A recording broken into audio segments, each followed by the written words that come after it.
hati. Kita menjadi seorang yang baik seumur kita.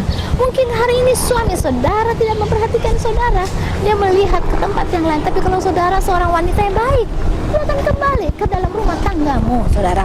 Yang ke-15, ia bangun kalau masih malam, lalu menyediakan makanan untuk seisi rumah. Kita menjadi wanita yang cakap, wanita yang rajin, tidak hanya tidur, tidak hanya shopping saja, tapi mengatur rumah tangga dengan baik. Ya, pastilah kita menjadi kesayangan daripada suami kita.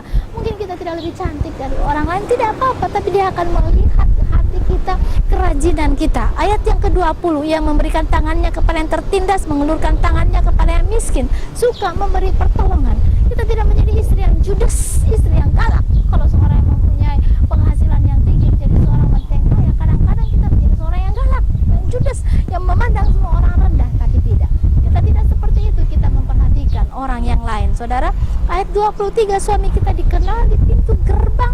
Kalau ia duduk bersama-sama dengan para tua-tua negeri, suaminya dihormati orang, saudara. Seorang suami itu sangat mempunyai mental yang tinggi kalau istrinya menghargai suaminya. Kalau istri menghargai suaminya, maka suami kita akan menjadi seorang yang teguh. Ya, pada waktu dia berada di tempat-tempat dengan bersama teman-temannya, dia menjadi seorang yang punya wibawa. Kenapa? Karena dia punya istri yang menghargai suaminya, saudara. Sehingga suami kita dikenal oleh orang lain. 26 sampai 28, mengajar dengan lembut pada anak-anak kita. Setiap hari pulang sekolah, pada malam hari kita punya tanggung jawab untuk mengajar anak-anak kita, sehingga anak kita menjadi anak yang pandai. Kalau anak kita tidak pandai, anak kita tidak dengar-dengar, itu karena kesalahan seorang ibu. Sejak kecil kita tidak menanamkan pendidikan kepada keluarga kita, saudara. Ayat 29, dia dipuji oleh suaminya. Dan ke-30, ayat 30, kemolekan adalah bohong dan kecantikan adalah sia-sia, tetapi istri yang takut akan Tuhan dipuji-puji. Saudara, sekalipun kita cantik, sekalipun kita molek, tetapi kalau kita tidak takut akan Tuhan, tidak menjadikan aman dalam rumah tangga kita, saudara. Jadi bagaimanakah kita wanita harus bersikap kalau kita mendapati suami kita, suami yang tidak benar, suami yang suka memukul, suami dengan kata-kata kasar dalam rumah tangga? Bagaimanakah kita harus bersikap? Seperti tadi ada contoh di Alkitab tentang Abigail dan Nabal, yaitu di 1 Samuel 25 ayat 3. Gimana ceritanya? Abigail adalah seorang istri yang cakep, yang cantik, yang kaya dan baik hati. Tapi suaminya Nabal, seorang yang paling jelek, busuk hati, jahat, ya, memperlakukan hal-hal yang kasar, dan dia sangat bebal. Suatu waktu Daniel datang, suruhan Daniel datang kepada Abigail untuk berbicara. Tetapi apa tanggapan daripada Abigail, daripada Nabal, seorang yang jahat, yang angkuh dan sebagainya, sekalipun dia kaya. Memang dia mempunyai 3.000 ekor domba dan 1.000 ekor kambing, tetapi sikapnya terlalu kasar. Pada waktu dia menerima suruhan daripada Daniel, Daud maksud saya, apa yang dikatakan di ayat 13, Daud akan bermaksud membunuh Nabal. Ya, kenapa? Karena Nabal berkata bahwa seperti ini, dia katakan, siapakah Daud itu? Siapakah anak Esau itu? Saudara, kata-kata kasar yang dilontarkan kepada orang ini membuat bencana.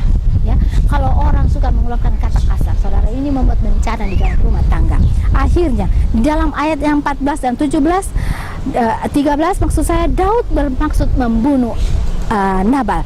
Dan ayat 14 sampai 17, tetapi Abigail istri Nabal itu ketahui dari salah seorang bujangnya bahwa celaka akan datang di dalam rumah tangganya dan kepada suaminya. Saudara, suaminya itu memang seorang yang dursila, sehingga orang tidak dapat berbicara baik dengan dia.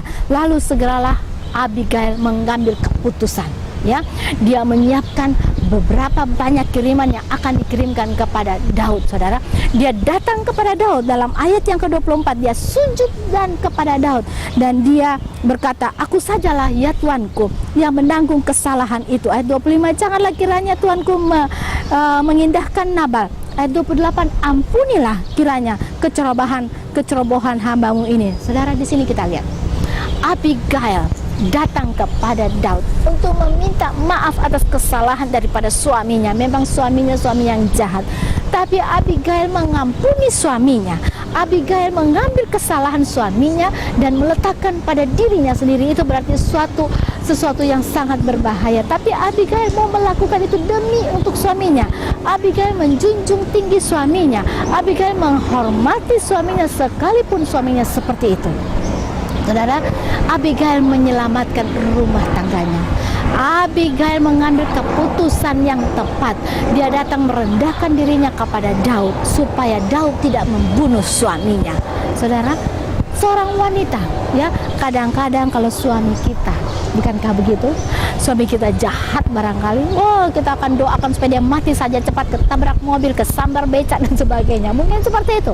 Tapi Abigail tidak melakukan itu. Sekalipun suaminya suami yang jahat dan bebal, tapi Abigail tahu untuk menjaga keutuhan rumah tangganya.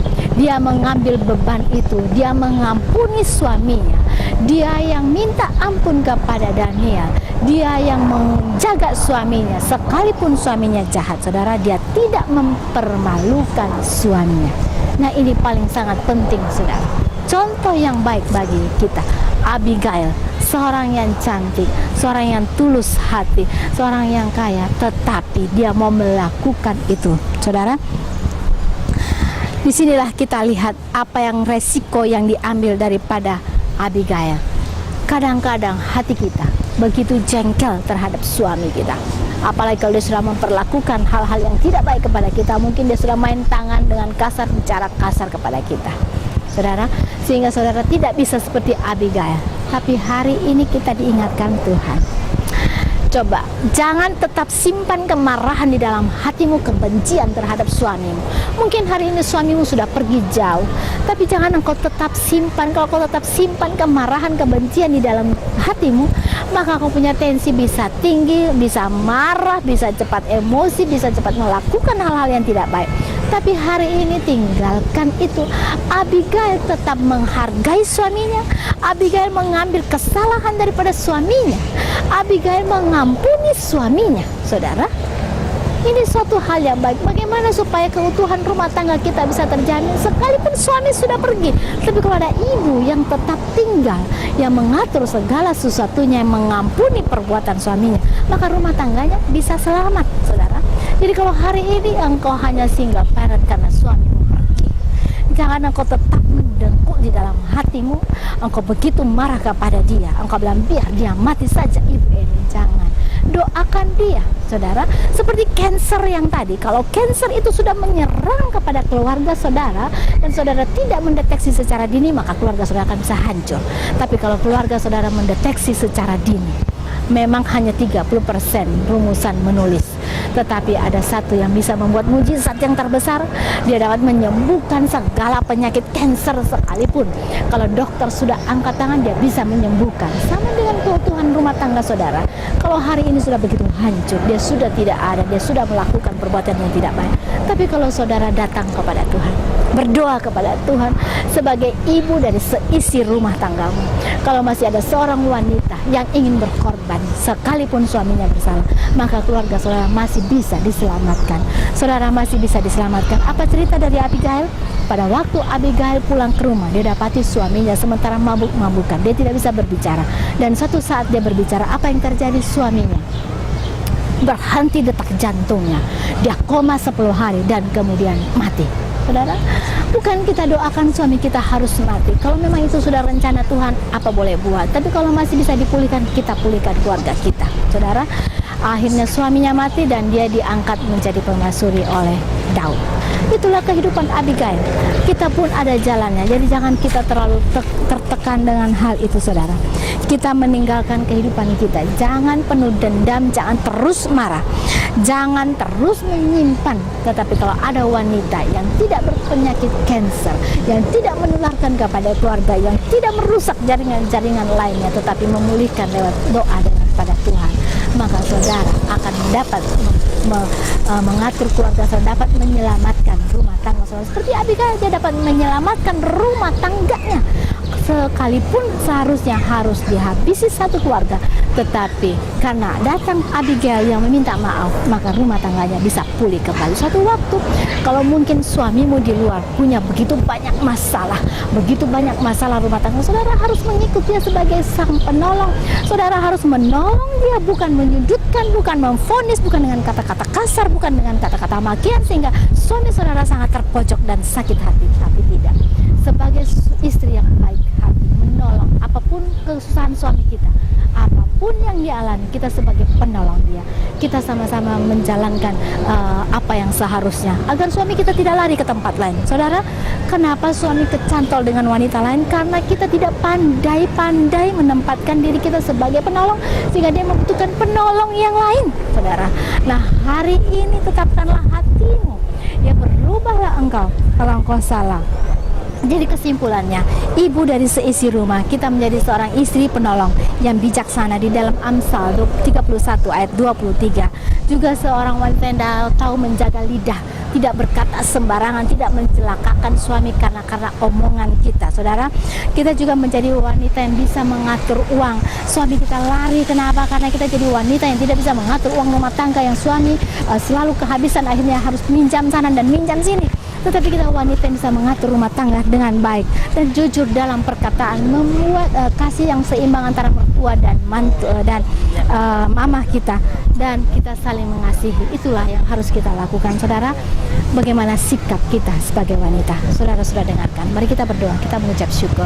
Terima kasih Bapakku yang di surga, kalau pada hari ini Engkau telah memberikan kesempatan kepada kami, di mana kami bisa mendengarkan firman Tuhan. Ubahkan hati kami yang sakit, Bapa, Engkau balut sakit hati kami, sehingga kami dapat menjadi seorang yang berpengharapan untuk keluarga kami, untuk rumah tangga kami. Kami percaya Engkau akan menyempurnakan, Tuhan. Kalau suami kami sudah hilang atau istri kami sudah hilang, hari ini dia mendengarkan firman-Mu dan dia akan kembali kepada Engkau. Terima kasih Bapakku yang di surga, dalam nama Tuhan Yesus Kristus kami mengucap syukur dan berdoa. Amin. Dari tempat yang jauh saya mengucapkan, sampai kita jumpa lagi minggu depan. Tuhan Yesus memberkati kita semuanya. Amin.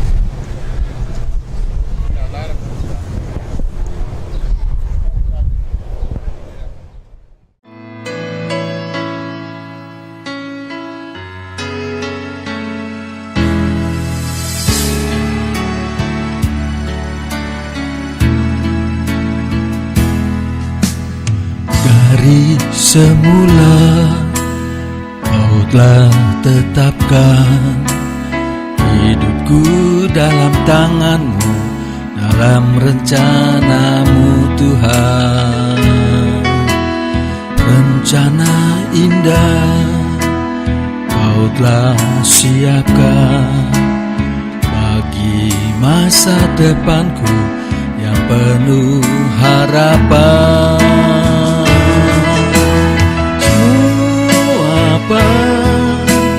Semua apa yang telah Kau perbuat di dalam hidupku, semua apa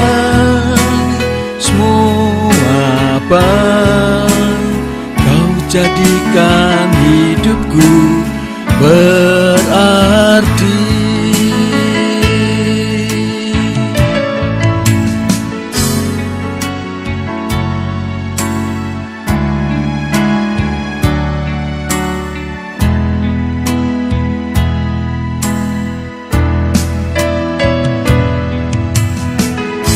Dari semula Kau telah tetapkan hidupku dalam tangan-Mu, dalam rencana-Mu Tuhan.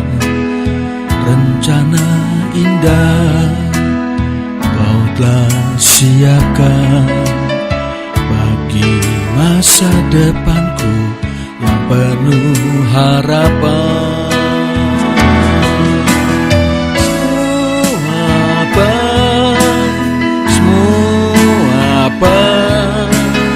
Apa yang telah Kau perbuat di dalam hidupku, semua apa